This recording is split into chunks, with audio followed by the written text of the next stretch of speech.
gacchami.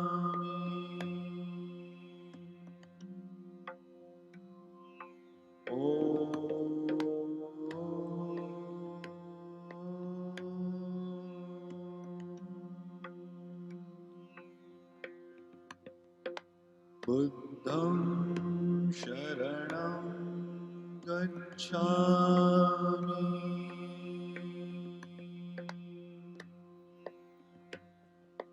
Dhammam sharanam gacchami.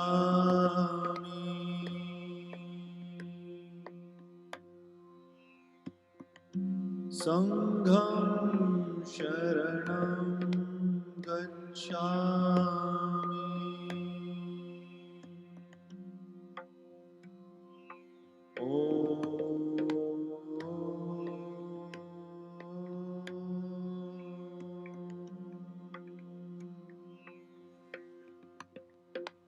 Buddham sharanam gacchami.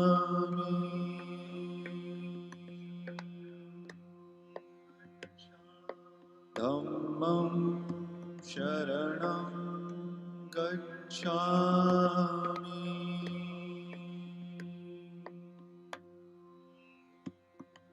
Sangham sharanam gacchami.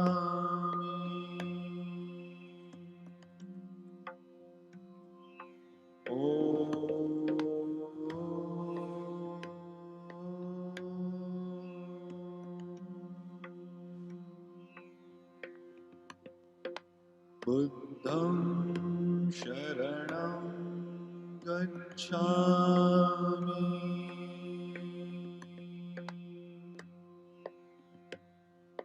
Dhammam sharanam gacchami.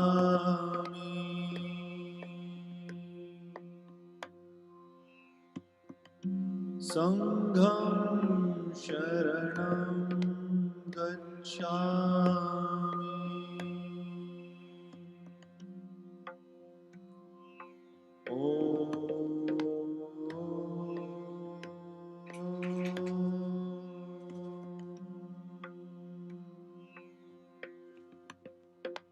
Buddham sharanam gacchami.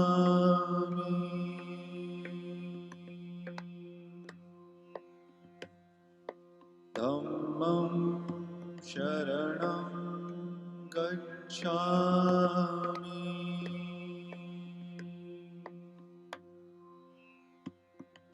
Sangham sharanam gacchami.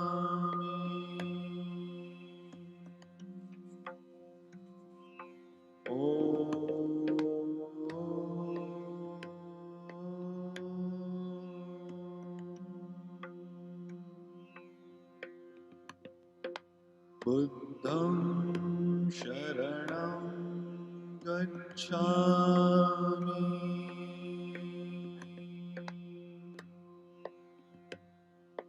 Dhammam sharanam gacchami.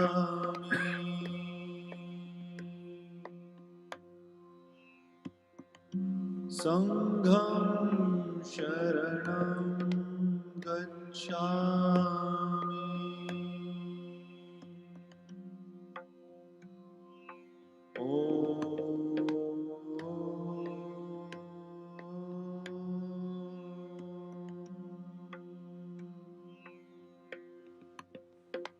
Buddham sharanam gacchami.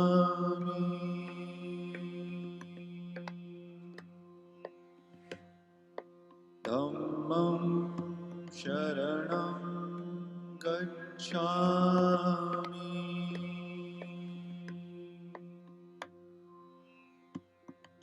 Sangham sharanam gacchami.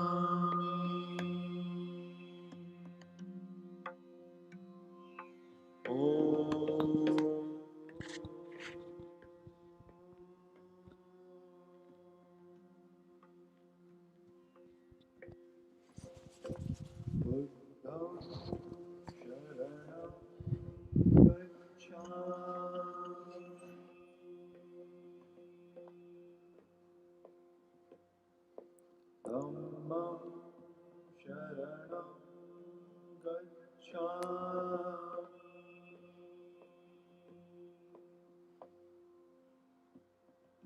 Sangham Sharanam Gacchami.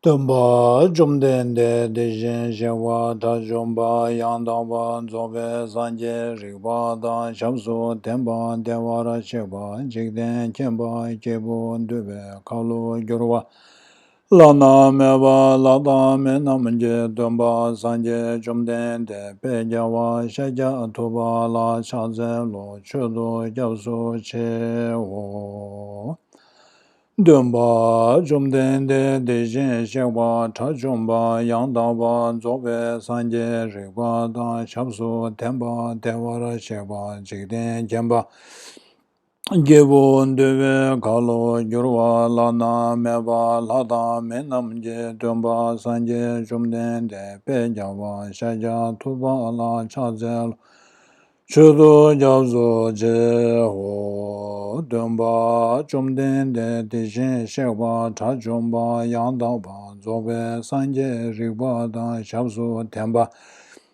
Dewara Shekpa Jikden Khenpa Gebu Dube Kalu Gyurwa Lana Meba Lada Menamje Dunpa Sanje Jumden de Pejawa Shakya Tuba La Chaze Lo Chudu Gyabsu Che Wo Sanje Chudan Tsoji Chonama La Janju Bado Tani Gyabsu Che Tagi Chushe Gebe Chonama Je Chola Penje Sanje Drupara Sho Sanje Chudan Tsoji Chonama La Janju Bado Tani Gyabsu Che Tagi Chushe Gebe Chonama Je Chola Penje Sanje Drupara Sho Sanje Chudan Soji Shonama La Changchu Bado Tani Gyabsu Che Tagi Shushe Gibe Sonamanje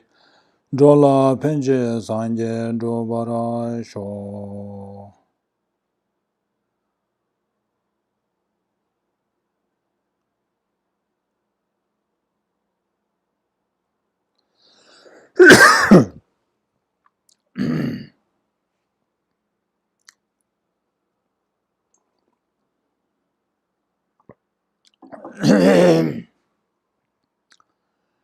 Good morning and welcome to our last class of the year. Time really flies.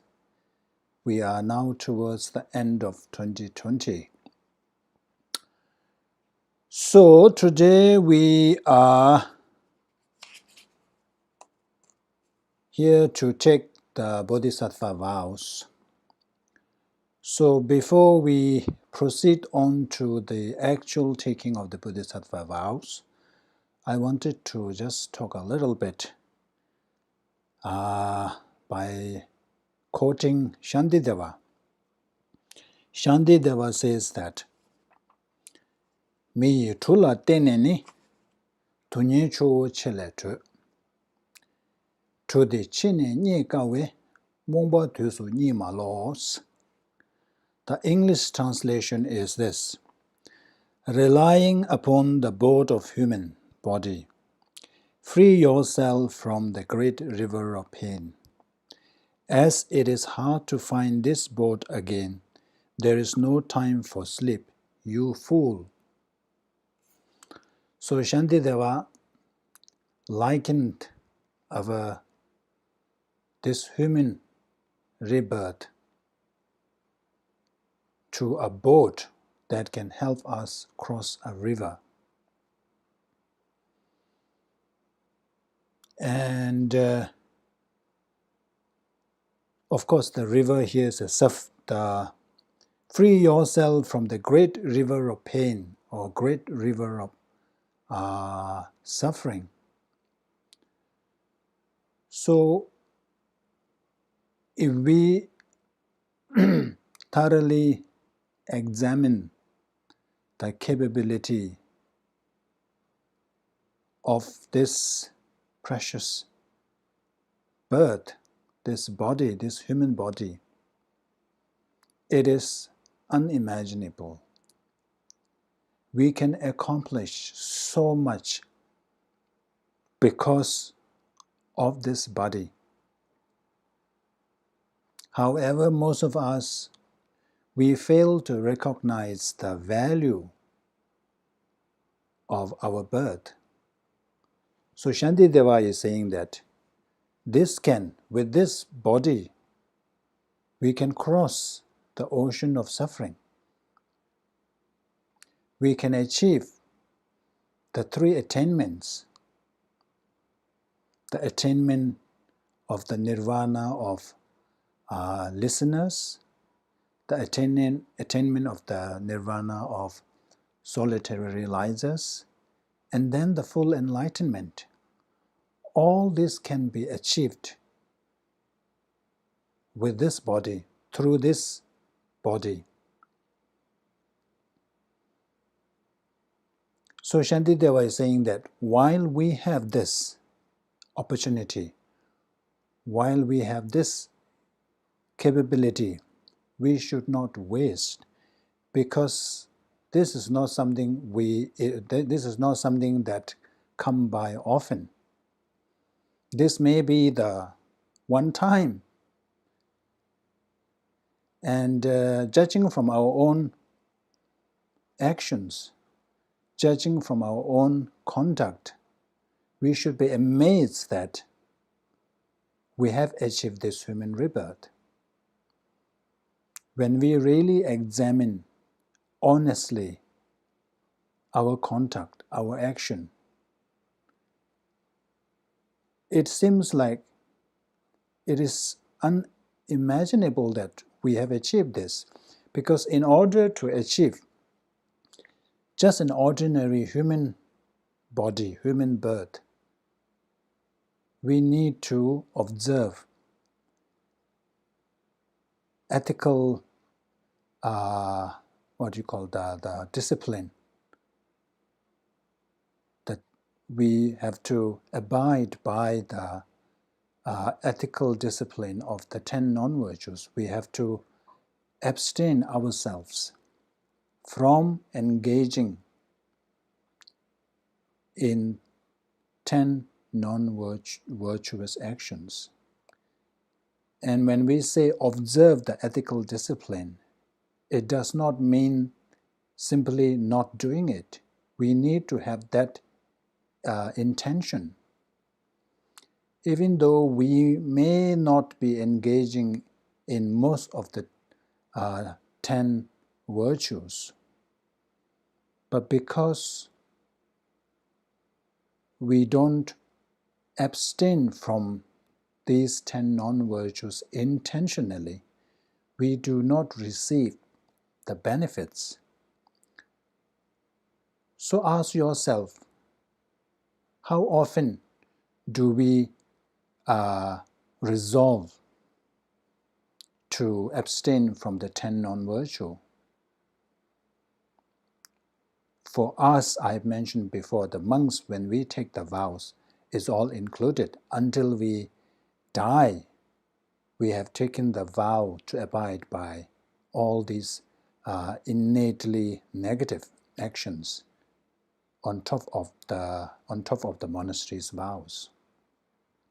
So whether we intentionally resolve to stay away from these 10 non-virtues on daily basis or not, we still get the benefit, we still get the merit. But for you who have not taken these vows, unless you intentionally resolve to abstain from this 10 non-virtue, you will not receive the benefit. So if you don't, if you're staying away from 10 non-virtue, if that does not constitute as observing the ethical discipline, then there is no foundation, there's no basis for achieving a human rebirth. Shantideva says that Thagi choba dindeni mi lujan to minjur. Mi lu tobar minjur na tunyen bashi tewa me. Said, when I examine my own conduct, this conduct, which is primarily engaged in negative actions, what we do is negative, what we think is negative. So our action is predominantly non-virtue. By seeing this as that there's no way I will obtain a higher rebirth, and therefore I will go down to the lower rebirth. So once I am born there, there is only suffering. There is no happiness. Tunyen bashi dewa me. So at the moment, we are not too late. We still have time. Since we have the time, we have all the facilities. We have no excuse, actually. We have this precious human rebirth. We have other facilities, such as we have met Buddha-Dhamma, which is really difficult. We know that from how many, from the population, the American population, I don't know how many millions. Out of that population, how many follow Buddhism? How many subscribe to Buddha-Dhamma? So it's very few. So we are amongst the handful. So in that sense, we are very, very fortunate. And then we have access to teachers who are willing to give instructions, who are willing to teach Dharma, show the path. And then we have other facilities. You have a nice house. You don't have to struggle or struggle on the streets. We have other resources. We don't have to worry about our clothing or food and all that. So, with all that, what is our excuse? There is no excuse. So Shantideva is saying that we must extract the essence. So, what a better way? What is there a better way to extract the meaning from this precious human rebirth, other than taking the Bodhisattva vows, other than cultivating Bodhichitta and then engaging in the path of Bodhisattvas. So that's what we are here to do so. And Bodhichitta, we have talked about it.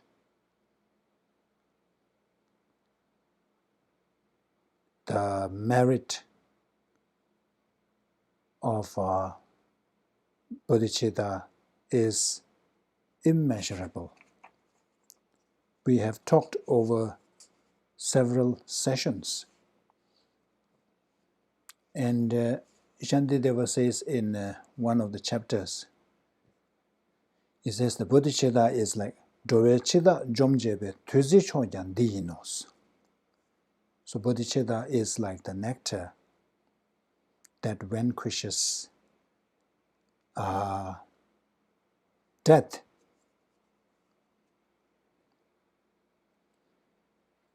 So here death doesn't mean that when we develop bodhicitta we will not die.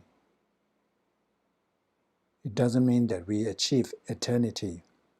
It means that the death that is due to what do you call the cause and karma and delusion. When we practice that, there is no fear when we practice bodhicitta. Of course, eventually it will lead us to enlightened being, where of course there's no longer this fear, there's no longer the fear of death.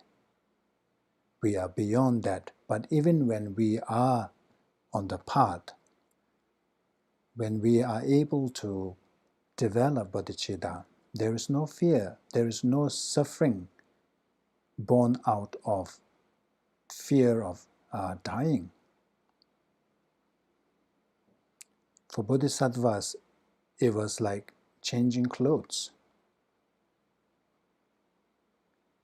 getting into a new clothes, new sets of clothes. So there is no fear. For us, for ordinary people, there is so much fear in relation to death and dying. It is all because of the self-cherishing attitude. Our fear of everything, when you examine closely, there is a strong correlation between our fear and our self-cherishing attitude. Because we are so attached to ourselves, we have this fear. Those who have developed bodhicitta, they will have no fear encountering ghosts. Remember, we are all scared of ghosts. When bodhisattvas, when they encounter, because they instead of that, the ghost engendering fear in bodhisattvas, it will engender compassion. So when you have compassion for the other person or other being, there is no fear. So that's what I mean. Bodhichitta and Jomjebe tuzi chojan diyino. Dowe uwa sewa miseter yan diyino. Bodhicitta is also like the inexhaustible, treasure that eliminates poverty, the poverty of happiness, poverty of joy. When we are able to develop or cultivate bodhicitta, we will be happy all the time. Remember, jigden tewa chinyi ba, tegun rangden dole chung. Tegun shenden dole chung. Jigden tunyi chinyi ba, tegun rangden dole chung. It says all the sufferings in the world stems from this self-cherishing attitude. All the happiness arises. All the happiness arises from cherishing others. So if that is the case, when you develop bodhicitta, you are oriented towards others' welfare. Your concern is focused on others' welfare. So when you have that kind of concern directed towards others, there's no reason to be unhappy. Even when you are physically unwell, even when you are undergoing physical pain, when you have bodhicitta, you don't have that mental torment. You can overcome the physical fear, physical pain. So it is like the treasure that can eliminate poverty. We talked about this. For us, we all aspire to be happy. We do not want to experience even the tiniest or slightest unpleasant experience. But we are ignorant, or either we are ignorant or we still continue engaging in the causes and conditions that give rise to suffering. Instead of cherishing others, we continue to cherish ourselves over others. And that's why we always end up suffering. Buddhas are one time, the Shakyamuni Buddha was one time like us. We must have been buddies, but now Buddha is up there, and we are still trapped in the samsara. That's all because that Buddha saw that. Buddha saw the cause of suffering. Buddha saw the way to get out of this cycle is to exchange oneself with others. Instead of cherishing oneself, Buddha decided to cherish others. Instead of ignoring others, Buddha decided to ignore one's welfare. And that's how Buddha became Buddha. And we continue to cherish ourselves. We continue to ignore others' welfare. We always have this attitude, me first. I am so important. I don't care about what others think. I don't care about what others' way of things are. I am so important. I want to do my way. There is a song, isn't it? I did it my way. Yeah, so we did it our way, and that's how we ended up in samsara again and again. Dove uwa sewai mise teryan diyenos. Dove nerab shijebe mengi chojan diyeno. And this is like the supreme medicine that can quell all kinds of suffering, all kinds of sickness. So here we're talking about the sufferings. When we work towards developing bodhicitta, then we are taking the pill that will vanquish, that will dispel, that will cure us from all kinds of suffering, all kinds of sickness, of suffering. Selam kyamshi dubayi dove nyesu junshin yins. Bodhicitta is also like a shelter for those wanderers who are exhausted from traveling, from wandering again and again in samsara. With bodhicitta, we can help Mother Sentient Beings. Without that, there is no way. That's why remember the compassion is important in the beginning, important in the middle, important in the end. Because compassion is the one that, that propels us. In the beginning, it propels us to engage in the paths to achieve enlightenment. And then in the middle, when we are faced with various challenges, bodhicitta is the one that keeps us moving.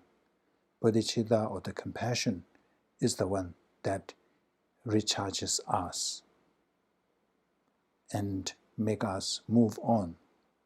Then finally, when we finally achieve enlightenment, without compassion, without bodhicitta, we will be so absorbed in the whatever bliss or joy upon attaining enlightenment. But because of this compassion, it still pushes us to help sentient beings. So compassion and bodhicitta is indispensable to benefit sentient beings.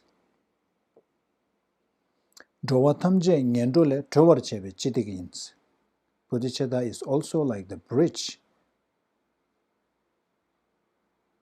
on which sentient beings can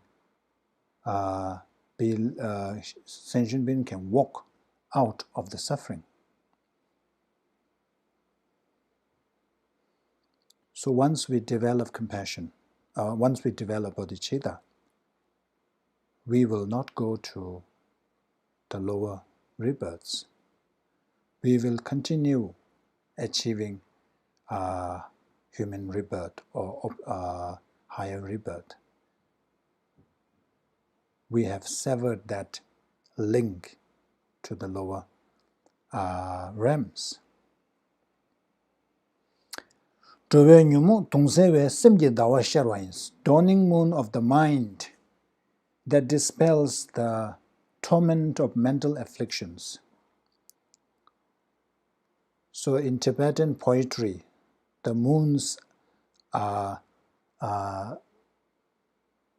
portrayed as something cool.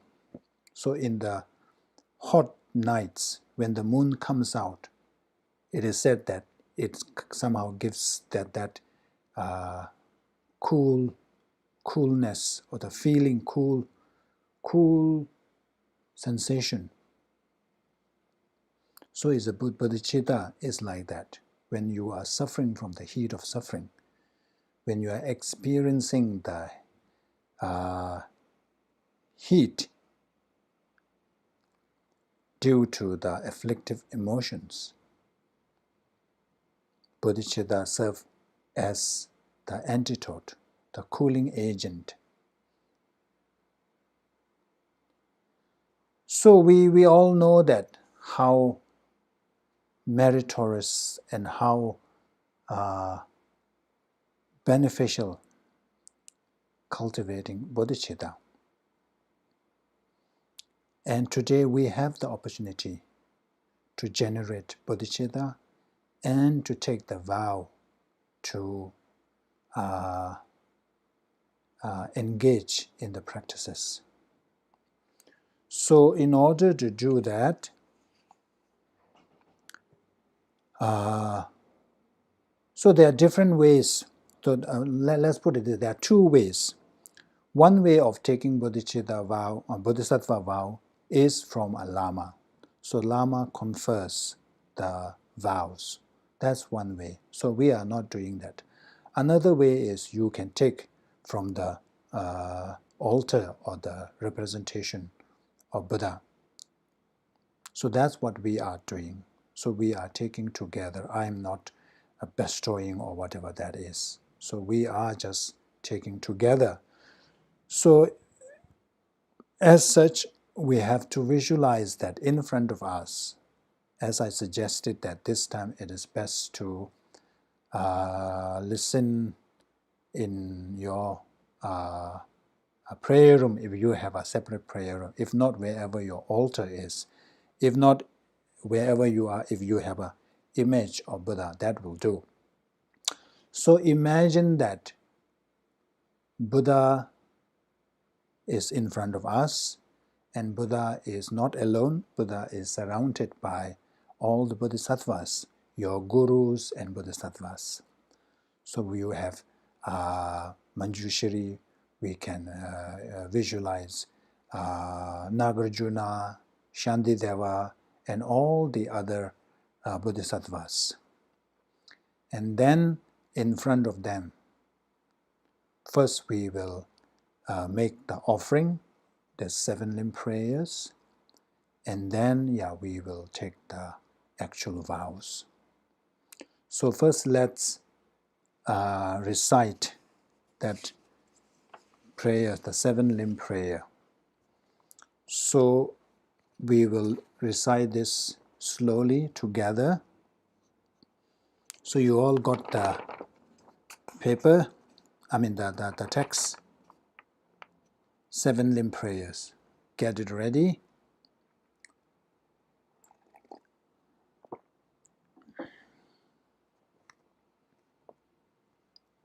Okay. You lions among humans, gone to freedom in the present, past, and future, in the worlds of 10 directions, to all of you with body, speech, and sincere mind, I bow down. With the energy of aspiration for the Bodhisattva way, with a sense of deep respect, and with as many bodies as atoms of the world, to all you Buddhas visualized as real, I bow down. On every atom are Buddhas numberless as atoms, each emits a host of Bodhisattvas, and I am confident the sphere of all phenomena is entirely filled with Buddhas in this way. With infinite oceans of praise for you and oceans of sound from the aspects of my voice, I sing the breathtaking excellence of Buddhas and celebrate all of you gone to bliss. Beautiful flowers and regal garlands, sweet music, scented oils and parasols, sparkling lights and sublime incense, I offer to you, victorious ones. Fine dress and fragrant perfumes, sandalwood powder heaved high as Mount Meru, all wondrous offerings in spectacular array, I offer to you, victorious ones. With transcendent offerings peerless and vast, with profound admiration for all the Buddhas, with strength of conviction in the Bodhisattva way, I offer and bow down to all victorious ones. Every harmful action I have done with my body, speech, and mind, overwhelmed by attachment, anger, and confusion, all these I openly lay bare before you. I lift up my heart and rejoice in all positive potential of the Buddhas and Bodhisattvas in 10 directions, of solitary realizers, hearers still training, and those beyond, and of all ordinary beings. You who are the bright lights of the worlds in 10 directions, who have attained the Buddha's omniscience through the stages of awakening, all you who are my guides, please turn the supreme wheel of Dharma. With palms together, I earnestly request, you who may actualize parinirvana, please stay with us for eons numberless as atoms of the world, for the happiness and well-being of all wanderers in samsara. Whatever slight positive potentials I may have created, by paying homage, offering, and acknowledging my faults, rejoicing and requesting that the Buddha stay and teach, I now dedicate all this for full awakening. So with this done, we are now going to take the Bodhisattva vows by reciting this. First, let me just go through this. I go for refuge to the three jewels. Because this, I go taking refuge, and then remember the refuge goes, is like the, what do you call that?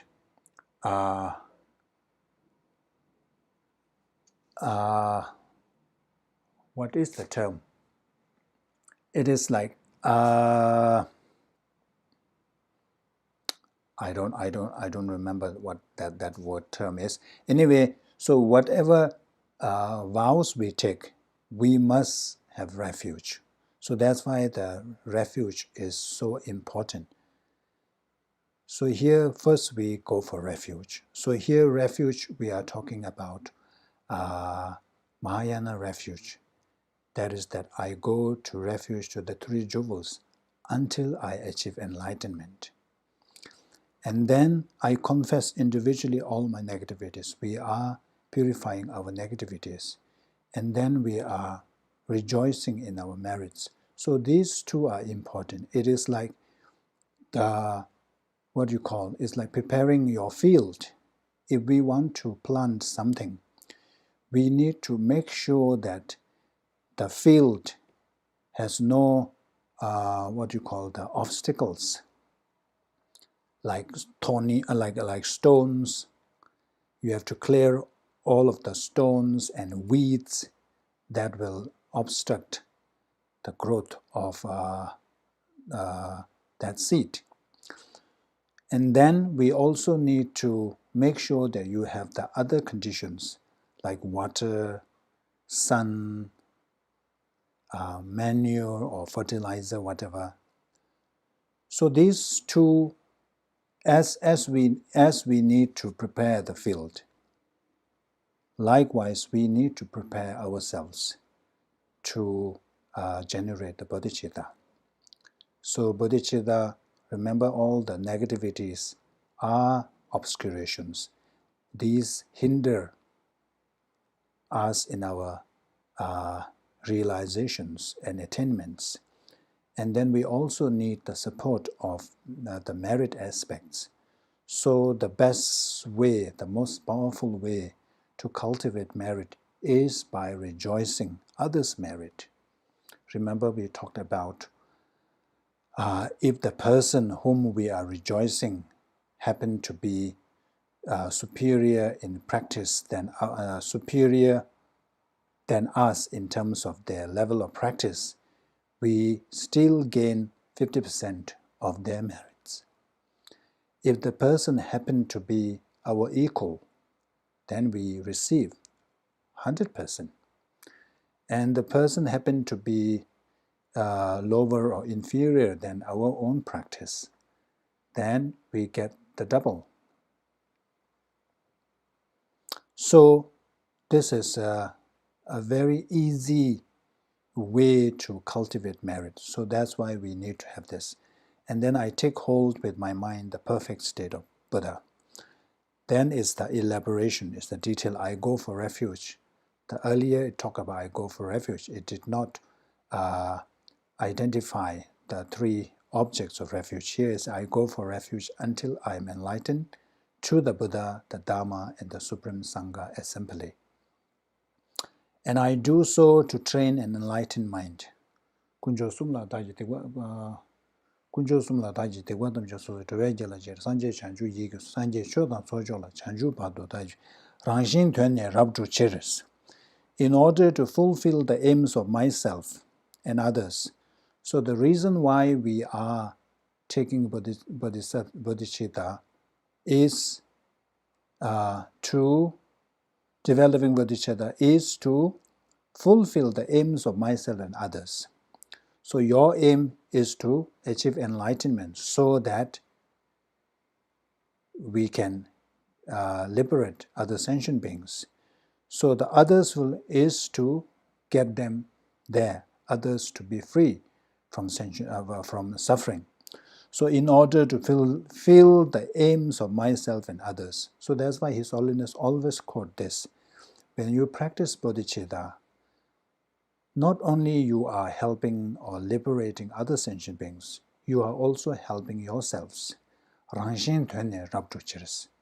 It fulfills the two purposes, that of yours and that of others. In order to fulfill the aims of others, I shall develop the supreme enlightened motive. And towards all sentient beings, my invited guests. So now this, after this is the engaging bodhicitta. So we are now taking the Bodhisattva vow he is talking about. Now that I have generated or developed the bodhicitta, so what I am going to do is that and towards all sentient beings, my invited guests, I shall act with supreme enlightened conduct. So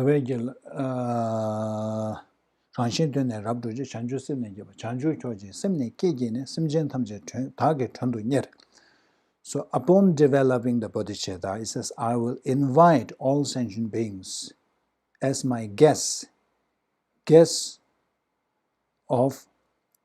to enjoy happiness. Here we are not talking about foods. So the analogy is that if you have invited someone as your guest, you will offer them the best, you will serve them the best. So you cannot just simply invite them and just give a glass of water and then let them go back. That is not the right thing to do. So you're saying that upon developing this one, I will invite all sentient beings to enjoy happiness. So that means I will provide all the happiness that they lack. And then I shall act with supreme enlightened conduct. So I will engage in the Bodhisattva conduct. So the difference between Bodhisattva's conduct and ordinary person's conduct is all because of this attitude, the self-cherishing attitude. So this is very important. So we are now pledging that we will do that. We will behave in the Bodhisattva's way. We will behave, we will behave the way Bodhisattvas would behave. So Bodhisattva's conduct is all free from a self-cherishing attitude. It is always about others. So Bodhisattvas are willing to sacrifice one's own joy and happiness if that sacrifice helps, serves to benefit another person. So when your conduct is born out of other cherishing attitude, then it becomes the Bodhisattva's conduct. So here in Tibetan was the regular Chanju Chocho is a supreme conduct. That becomes a supreme conduct. Whereas our conduct is still motivated by me first attitude, then it is not considered as supreme conduct. So we have to make that changes. That's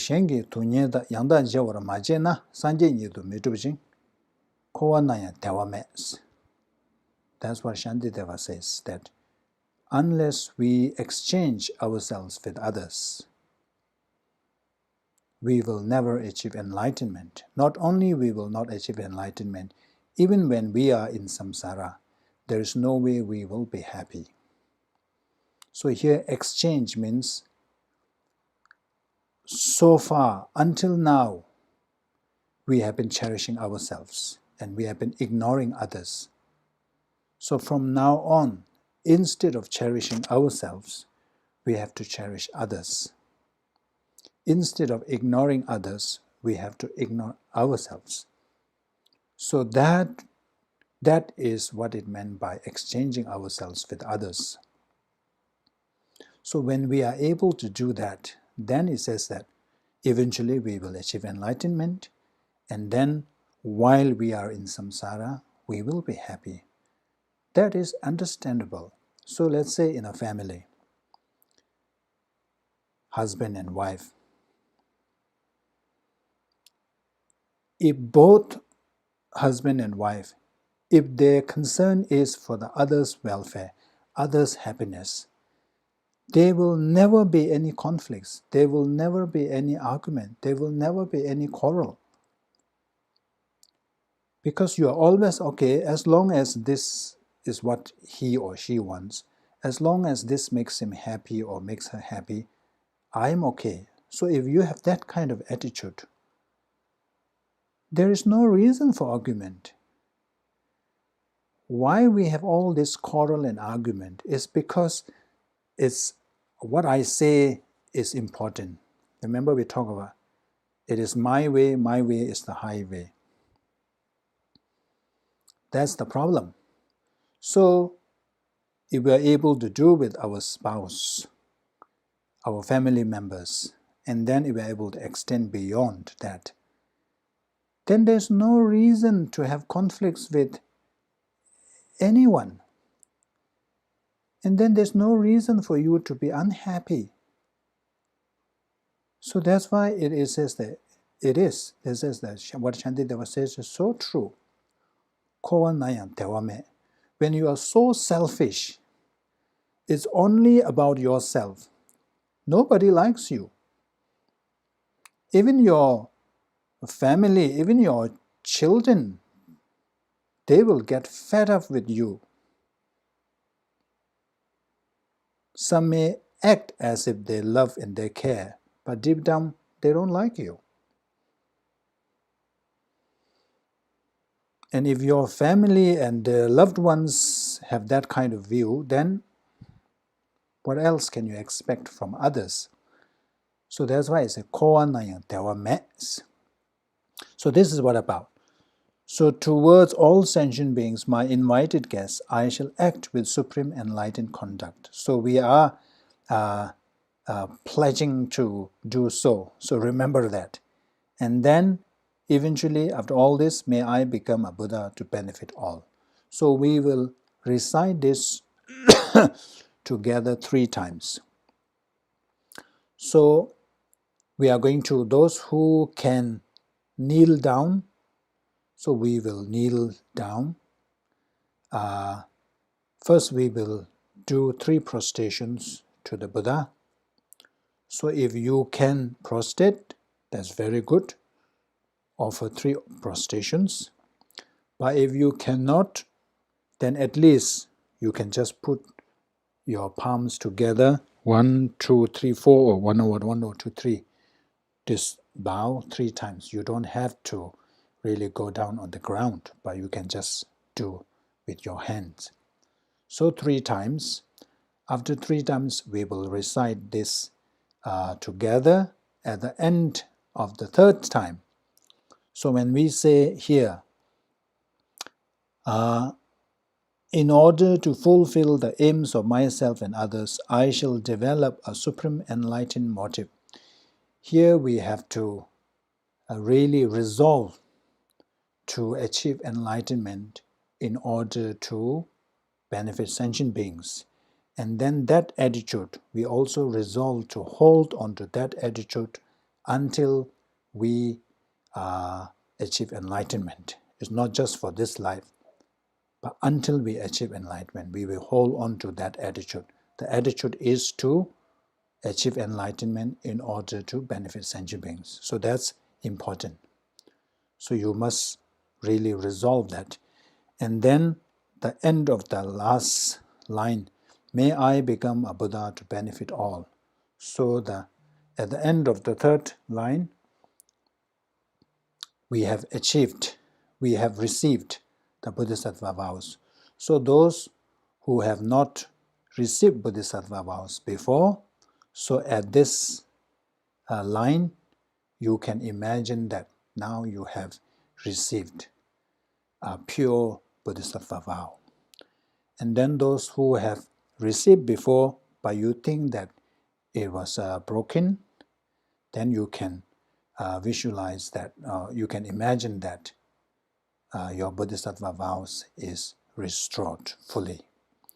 And then those whose Bodhisattva vows are intact, you can imagine that whatever Bodhisattva vows that is with you has become what you call more powerful or increase. So that's the thought process. Okay, so now let's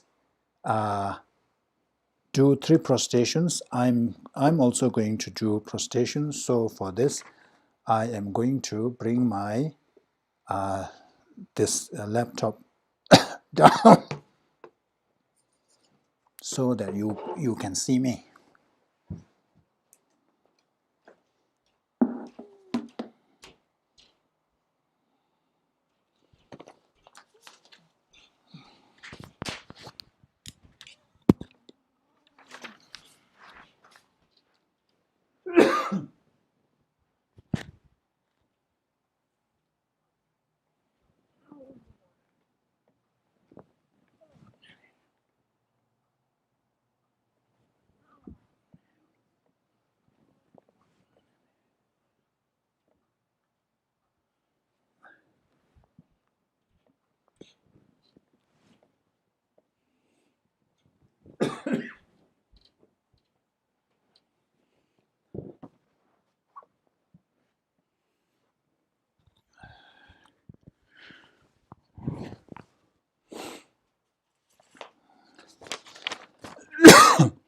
Okay, let's read together slowly, yeah? Imagine that you have to imagine that Buddha and that Buddha's retinue or the Buddha surrounded by Bodhisattvas. You have to imagine that Buddha is there in front of you, surrounded by Bodhisattvas. And in front of them, we are taking this Bodhisattva vow. So let's read or recite slowly. I go for refuge to the three jewels. I confess individually all my negativities. I rejoice in the merit of my creating beings. I take hold with my mind the perfect state of Buddha.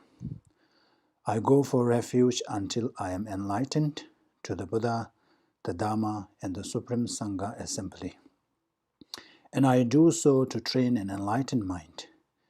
In order to fulfill the aims of myself and others, I shall develop a supreme enlightened motive. And toward all sentient beings, my invited guests, I shall act with supreme enlightened contact. May I become a Buddha to benefit all. Let's recite for the second time. I go for refuge to the three jewels. I confess individually all my negativities. I rejoice in the merit of my creating beings. I take hold with my mind the perfect state of Buddha. I go for refuge until I am enlightened to the Buddha, the Dharma, the Supreme Sangha assembly. And I do so to train an enlightened mind. In order to fulfill the aims of myself and others, I shall develop a supreme enlightened motive. And towards all sentient beings, my invited guests, I shall act with supreme enlightened contact. May I become a Buddha to benefit all. So now at the final recitation, at the end of May I become a Buddha to benefit all. Remember what I mentioned earlier, so we have to imagine that. Let's recite for the third time. I go for refuge to the three jewels. I confess individually all my negativities.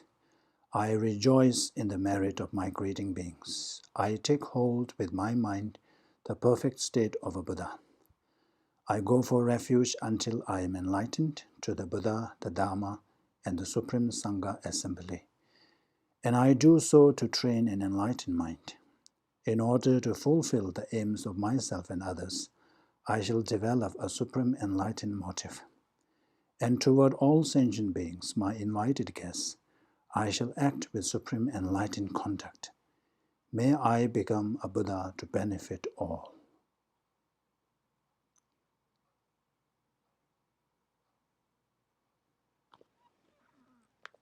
Okay, now we can get back to our seat.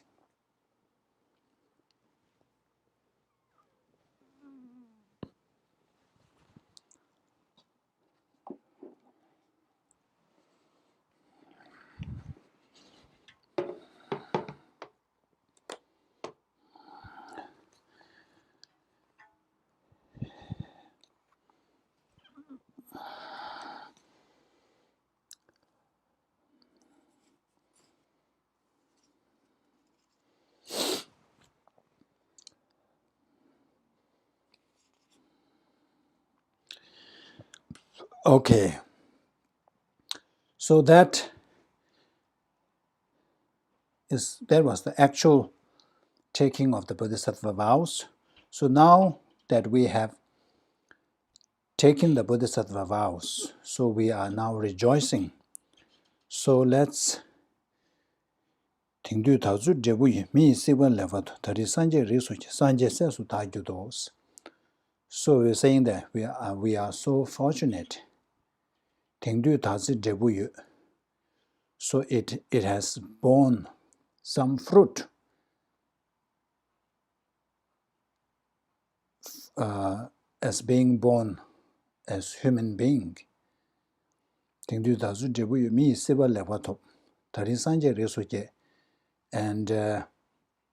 how has it become meaningful is that I have now become the sons of Buddhas. Remember when we were covered in the first, in the Bodhisattva first chapter, that the moment we generate bodhicitta, we become the sons of bodhisattvas, no, sons of Buddha.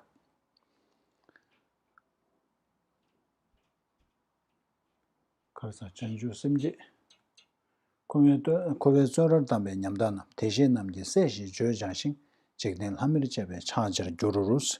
So today I've taken birth in the family of the Buddhas and have become a Buddha's child. Mi siva lewadu, there is sanjay. So he said, I have made this life meaningful. It has borne some fruit. That is that we have taken Bodhisattva vows and now we have become the sons of Buddhas. So this is rejoicing in our own merit. So let's recite the first stanza together, yeah? Having excellently attained a human existence, my life has now borne fruit. Today I have taken birth in the family of the Buddha and have become a Buddha's child. Tani chine rigdan tumbe lezamde gyome tsumbe rigdala nyowame yude darchas. So now that we have taken birth in the family of the Buddhas, we have to behave as the child of Buddhas. Isn't it? If you are born in the family of a king, in the royal family, there are certain etiquettes you have to adopt. You have to behave like a royal family. So here it is saying, from now on, by every means possible, I will apply myself to the actions that are in accord with this family. So what are the actions? So first is the attitude. The attitude is that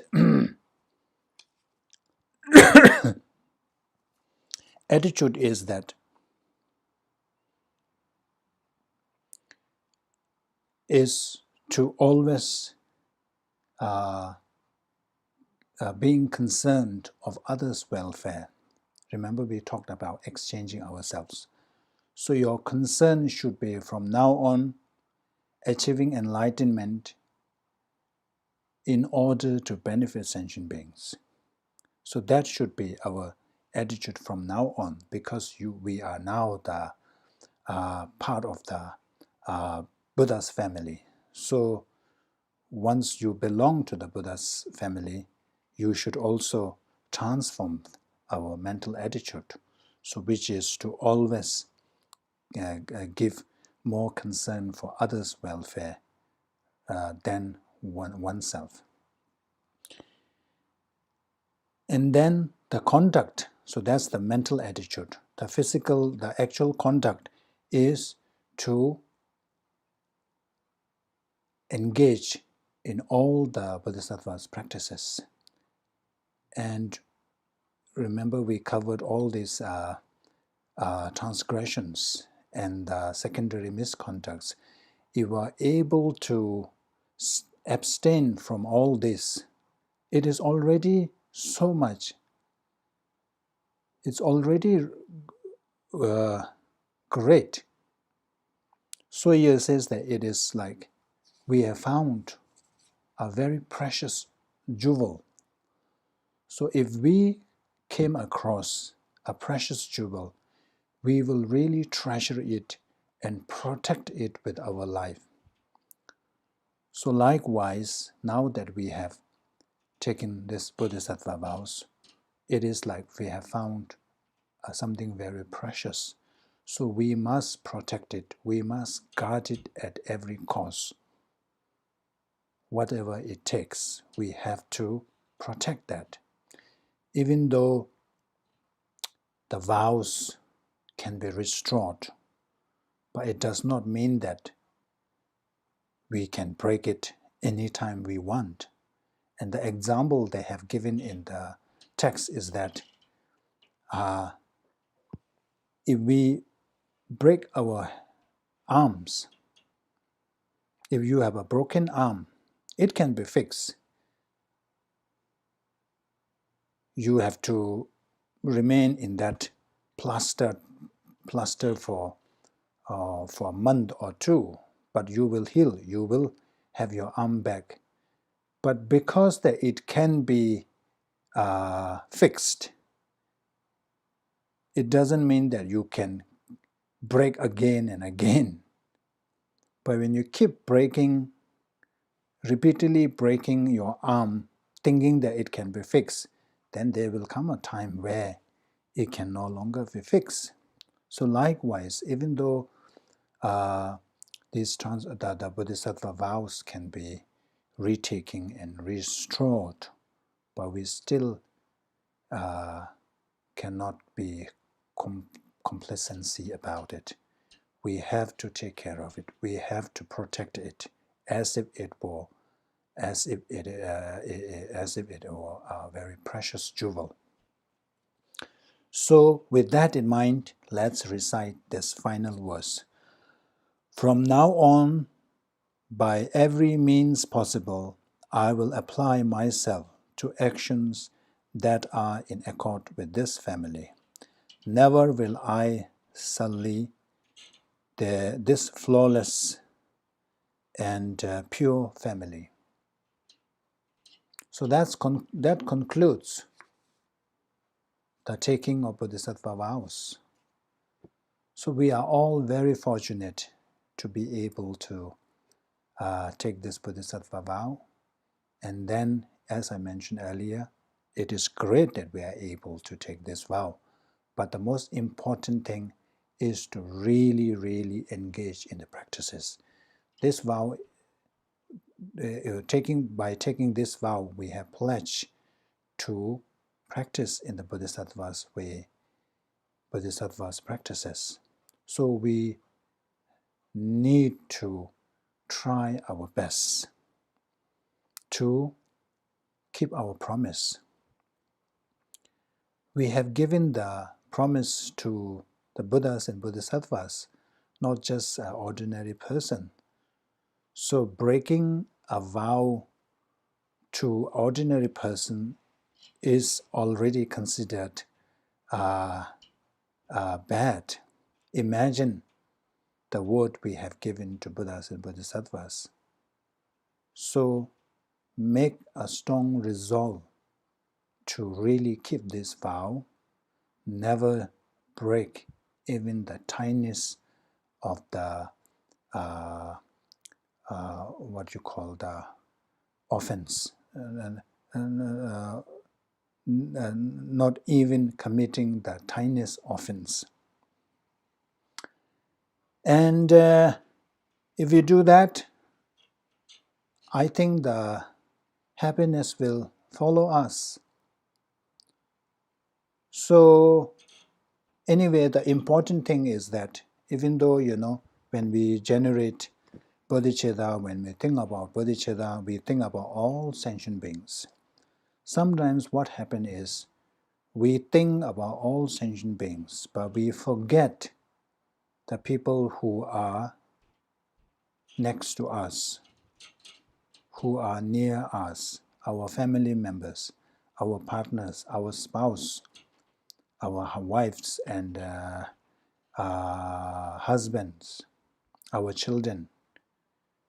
We think that when we talk about bodhicitta, benefiting sentient beings, exchanging ourselves with others, we think that it is somewhere outside our family, outside our close friends. That is not the case. We should always start in the family. First try to practice that, whoever is with you, and then slowly try to extend. That way we will progress. Otherwise it will be just really an abstract thing, nothing really to produce. And then you can also see how you are progressing on this, because the other person will be the gauge. And also the other person can be our inspiration, our giving us encouragement. So that would be good. That would be good. Then, yeah, the family itself will be happy. Even if we don't talk about next life or achieving Buddhahood, but in this very life, our family relationship will also improve. If the family, the relationship of the family is good, generally everybody will be happy. If everybody is happy, that contributes to our health, and we will live longer. If we live longer, we will have more time to do virtue, more time to practice Dharma. So it's good in every way. So please try, even though Yoda says there is no such thing as try, but let's give it a try and see. And don't get discouraged when things don't go as you hoped. It will take time. In this kind of situation, our progress will be incremental progress. It will be very slow. Even 1 year you may not even see the result. It is not obvious, but it is happening. The change is happening. This is good. It is good. So it's always good to have not too much expectation. Sometimes when you have too much expectation, because we live in this instant culture, so you want to see the results quickly. But in Dharma practice, it is slow. So when you don't have this expectation, high expectation, then when you don't see it, you will not be discouraged. You will still push towards your progress. So that's the end of this year's class, and we get a 1 month winter break, and then we start next year, 2021.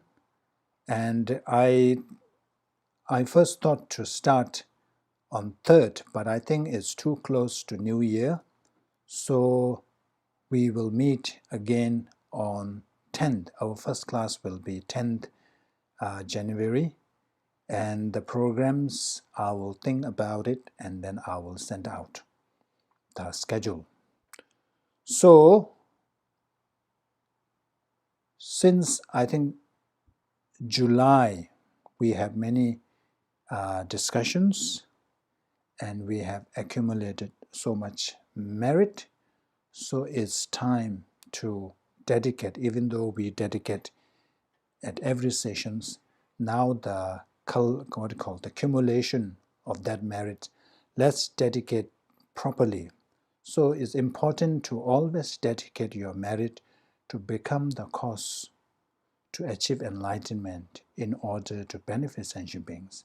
And then also dedicate towards the merit to becoming the cause to benefit other sentient beings.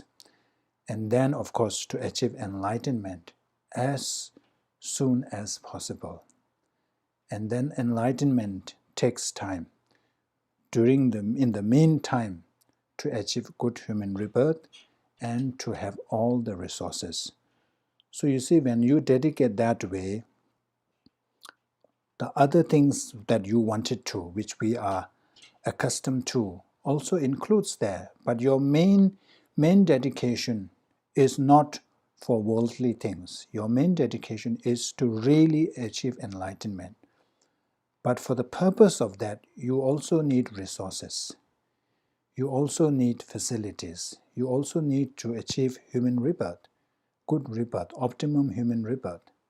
We need resources to help us even in helping sentient beings. So this comes as a secondary. Most of the time, our primary goal is to have all the facilities, all these worldly things. So that's wrong to dedicate. So it's always dedicated that way. Normally, we also dedicate towards the what you call the Dharma to last long, and then Dharma holder like His Holiness and all the great beings to live long, and we have the opportunity to receive as many teachings as possible. So these are important because we say that Dharma is the source of our happiness. Without Dharma, there is no happiness. Whatever little happiness we are experiencing now, it is because that we have followed the instructions, that we have restrained from engaging in negative actions, and we have engaged in the cultivation of merits. So these good the experiences are results of that. That you can see that it is from Buddha Dharma, Buddha's teaching. So without Buddha Dharma, there is no such good things happening. So that's why it is important for Buddha Dharma to live long. But Buddha Dharma to live long, the Dharma holders, the great teachers, they need to live long. Without Dharma teacher, Buddha Dharma will not survive. So our dedication should also include for the Dharma holders, the great teachers, to remain with us and turn the wheel of Dharma as many as possible so that we can benefit. We can be the lucky recipients of all that teachings. And then, you can include, you can dedicate for your family and all that. So let's do that. Let's do the dedication that we always do.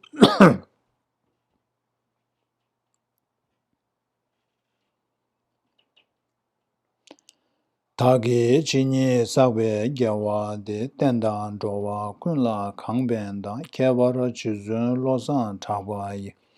Tembe nyingbu ringdo seche sho kanri rawe korwe shingam so pendang tewa malu jungwe ne chenre sewa tenzin gyazo yi shabe sete padu tengyuru chi pama simjen tamje tedang tengyuru chi Nianzhou tamje daodu dongwa shu chanju senpa kana su shu pa teta kunji melam zhubgyoru chi jambe pawe chedara kemba da kundu sangbu tenyang tishin teta kungi jesu talo chi gyawa teta tamje rabdu ngo duzun shekwe gyawa tamje ngowa kanla chodo ngaba de tagi gewe zawan digunya Zambo Jeje Rabdo Warangis.